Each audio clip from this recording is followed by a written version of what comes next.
Welcome to this introduction to the Growing Project by Grand Union. The following short film presents various filmed and photographic images of projects carried out by the Growing Project in 2020, in which inner city spaces are transformed into community gardens. The locations are a canal side and 3 different housing association gardens in Birmingham. The film tells the story of the development of the city gardens, exploring the spaces and the people involved with them, documenting how artists and community partners work together to transform and revitalise the sites. You will hear the voices of the various partners involved in the projects, who share their experience of the Growing Project and their role within it. Each of the speakers will be introduced. As they speak, there are images of people creating raised beds, sowing seeds, tending to growing plants, harvesting, cooking and sharing food.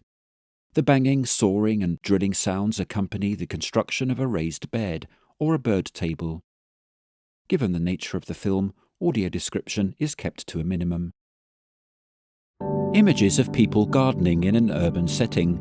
Cheryl Jones, Director, Grand Union. The Growing Project programme works across the city with people who are experiencing homelessness. We're an arts organisation in Digbeth and we support artists to make work in lots of different ways. The key thing about the project has been making a way to connect with our neighbours. We're working very directly with St Anne's Hostel Crisis, and we're also working with developers like Bruntwood and Homes England who are very active in the area. The magic of the Growing Project is the way that it brings these different constituents together, sharing experiences. That then has an impact on the city and the way that development can happen, the agency that people have themselves, and the way that artists can make work to support all that to happen. Kieran, a volunteer with Growing Project. Anything that I can get involved with, I do get involved with. The therapeutic aspects of it, it's something that's intrigued me for a long time. Stuart. Every Wednesday I look forward to it, and more people are getting involved now.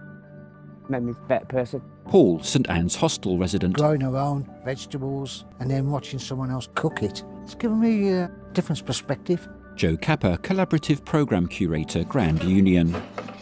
Just because somebody doesn't have a home doesn't mean to say that they have any less investment in a city. We're not like a gardening company that just comes in and redesigns a space. It's a very democratic approach to enable the residents to build the relationships with their space, with the plants and wildlife that exists. Matt Cox, Artist Gardener. I started last August 2020. We've sat down with the residents and we had to think then about, well, how do we design the gardens? People started to then talk about having an area for seating, growing vegetables and other things to eat.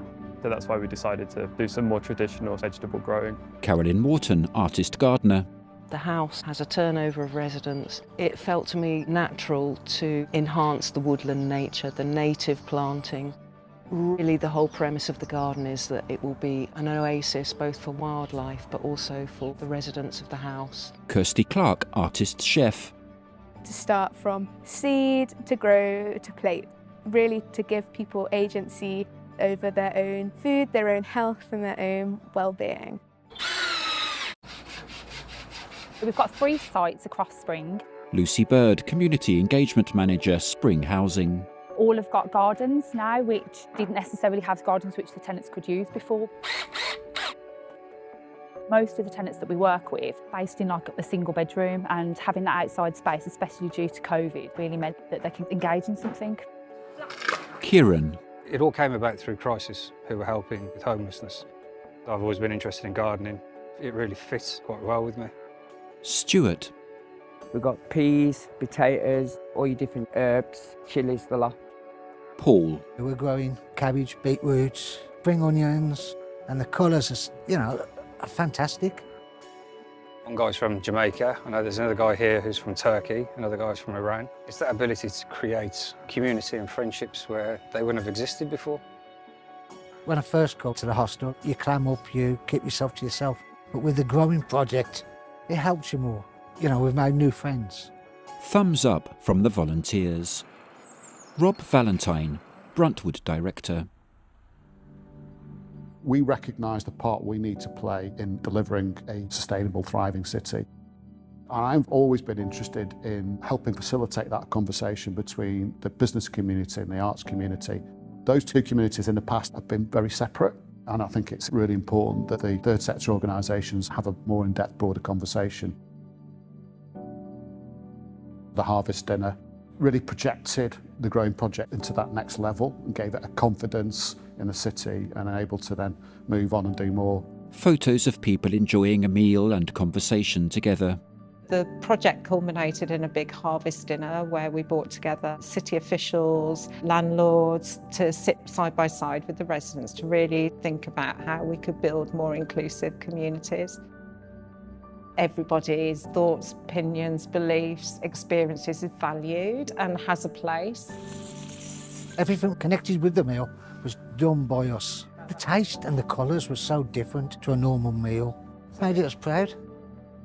The whole project in this site is to really think about how we can use the produce that we're growing as an enterprise so that the growing project can be self-sufficient in what they're growing, but also self-sufficient in what you're sort of producing. Kelvin, Spring House resident.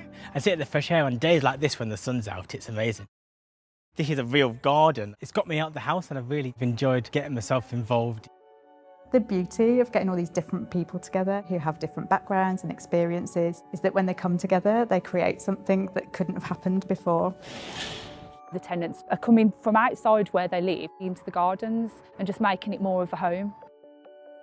The garden offers many different ways for people to tell their story and have their story heard. It's an ever-changing group of people, but I think that's what you need in a way because the garden itself is ever-changing. It offers stability and structure and a sense of place. I think every person sort of feels that. I think there's a real unique opportunity in this post-COVID world to rethink about how we deliver a more sustainable, a fairer society. We've created an amazing model that really values people and place. What needs to happen now is for wider communities to start to connect and help to take care of those projects in the future. The whole team poses for a group photo. You can physically see that your work effort's providing something. The whole shebang's really quite cool. Credits roll. The Growing Project is supported by The Space, Arts Council England and Community Fund. Edited and directed by Seema Gonzai.